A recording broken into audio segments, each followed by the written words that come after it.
Thanks for join Global Tutorial Bernard Simamora, SSI, SIP, SH, MH, MM.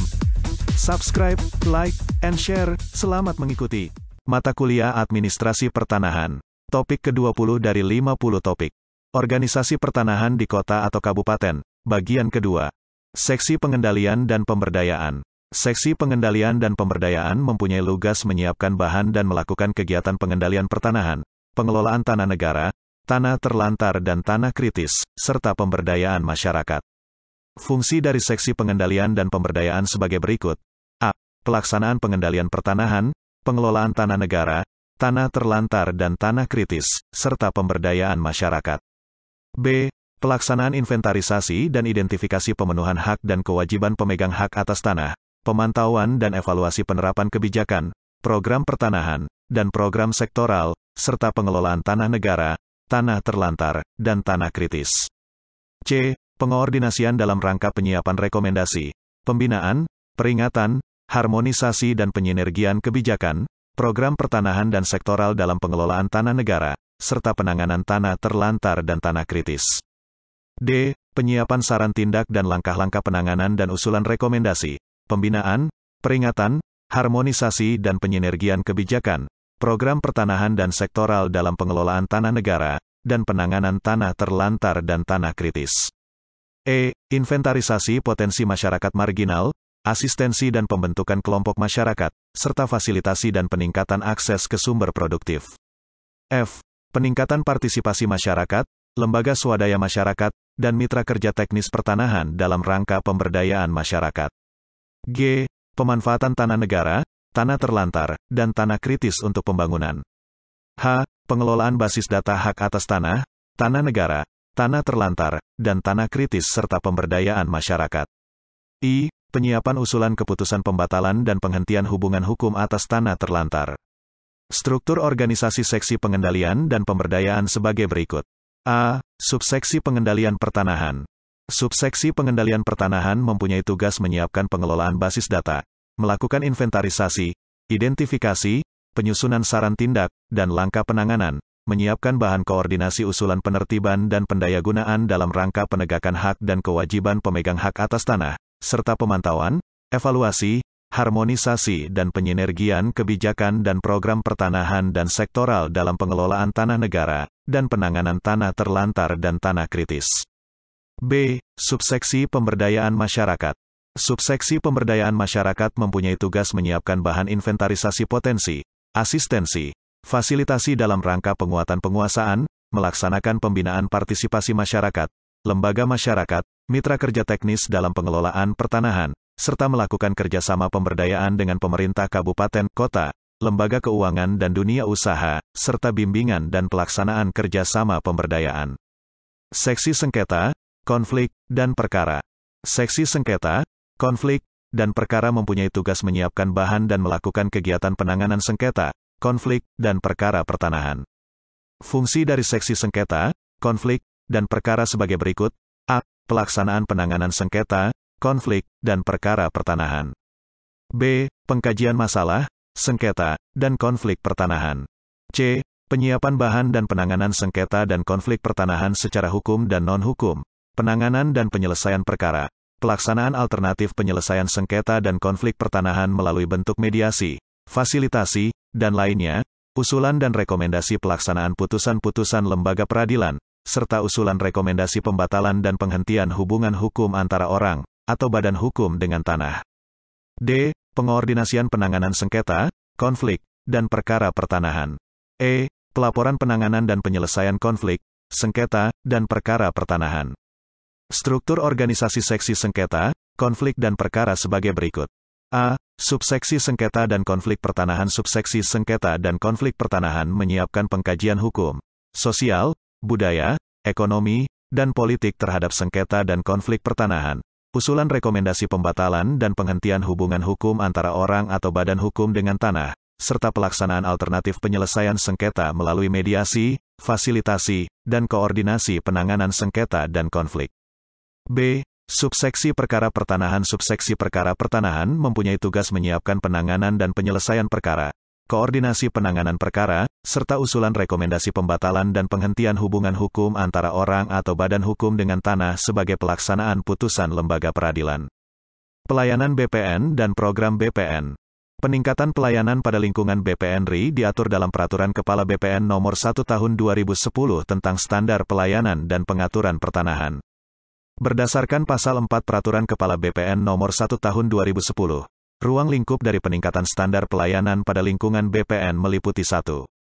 Kelompok dan jenis pelayanan. 2. Persyaratan. 3. Biaya. 4. Waktu. 5. Prosedur. Dan 6. Pelaporan.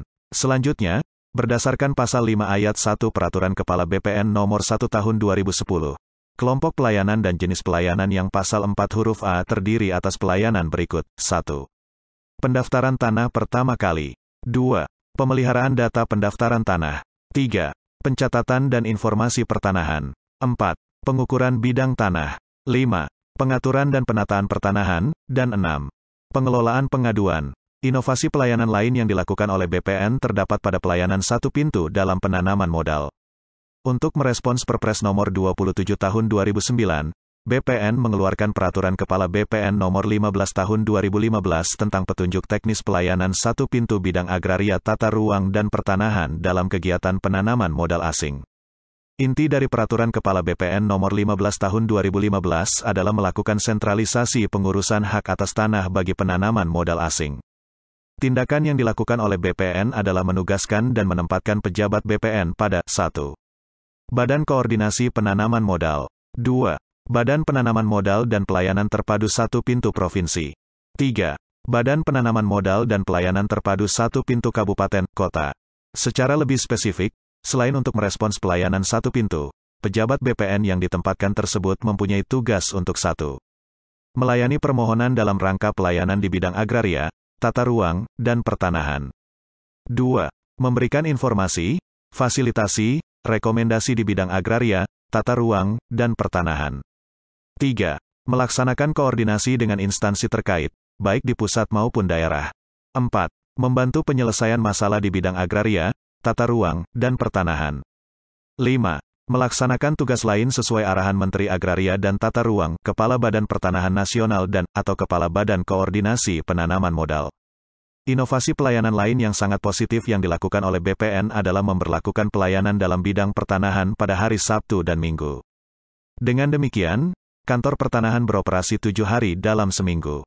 Secara lebih lengkap, peraturan terkait pemberlakuan pelayanan pada hari Sabtu dan Minggu pada lingkungan BPN dapat dilihat pada Surat Edaran Kepala BPN Nomor 12 SEXI 2014 tentang pelayanan pertanahan hari Sabtu dan Minggu di lingkungan Kementerian Agraria dan Tata Ruang, Badan Pertanahan Nasional. Program yang dijalankan oleh BPN secara lengkap dapat dilihat pada Instruksi Kepala Badan Pertanahan Nasional Republik Indonesia Nomor 1, INS 2, 2013 tentang percepatan pelaksanaan program strategis Badan Pertanahan Nasional Republik Indonesia tahun 2013. Inti dari Instruksi Kepala BPN Nomor 1, INS, II, 2013 adalah membuat strategi percepatan penyelesaian pekerjaan program strategis yang meliputi 1. Redistribusi tanah. 2. Larasita. 3. Proyek Operasi Nasional Agraria, PRONA. 4. Program Pemberdayaan Masyarakat Lintas Sektor, yaitu usaha mikro dan kecil, UMK, petani, nelayan, dan usaha penangkapan ikan skala kecil serta masyarakat berpenghasilan rendah, MBR, dan atau 5.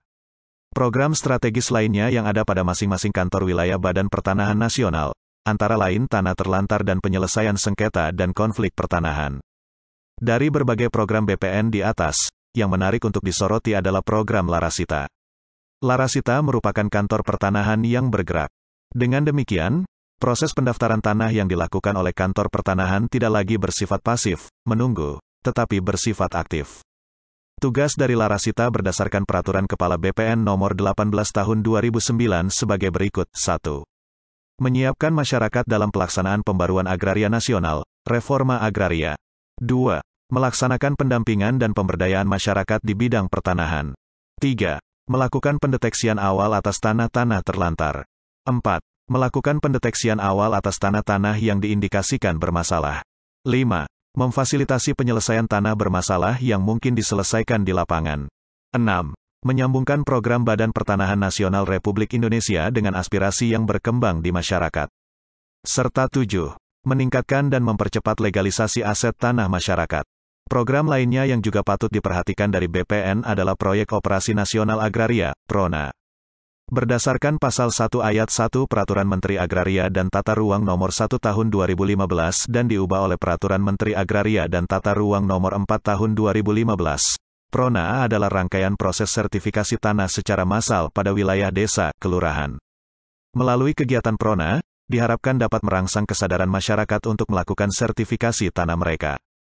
PRONA sendiri dilaksanakan oleh pemerintah dan dalam pelaksanaannya dibantu oleh aparat desa, kelurahan.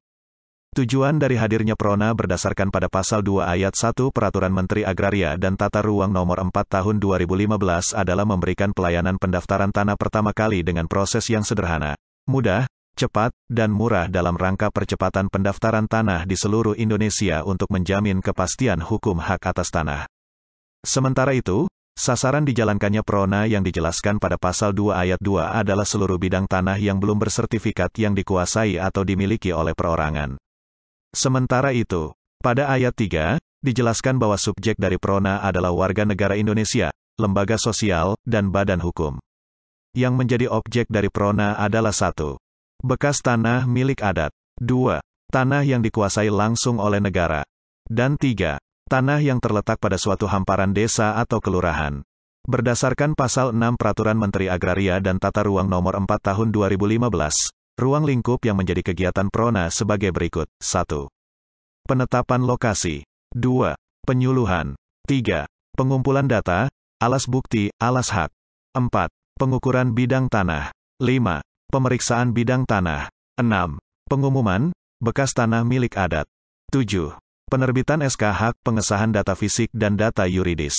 8. Penerbitan sertifikat. 9. Penyerahan sertifikat. Dan 10. Kegiatan yang diatur lebih lanjut dalam petunjuk pelaksanaan PRONA. Masalah yang menarik perhatian masyarakat dalam pelaksanaan PRONA di daerah adalah keluhan tentang tarif PRONA yang besar. Padahal, dalam Peraturan Menteri Agraria dan Tata Ruang Nomor 4 Tahun 2015, dinyatakan dengan jelas bahwasanya pelaksanaan PRONA haruslah dijalankan dengan biaya yang minimal. Demikianlah materi topik ke-20, Administrasi Pertanahan. Channel ini akan sangat membantu pemahaman mahasiswa di berbagai perguruan tinggi Indonesia, dan wawasan bagi masyarakat umum. Untuk pemahaman yang lebih baik, putar dan dengarkan video tutorial berulang-ulang. Subscribe dan like, agar Anda mendapatkan update tutorial lainnya. Bagikan juga link video ini, agar teman lain mendapatkan manfaat channel ini. Terima kasih. Sampai jumpa.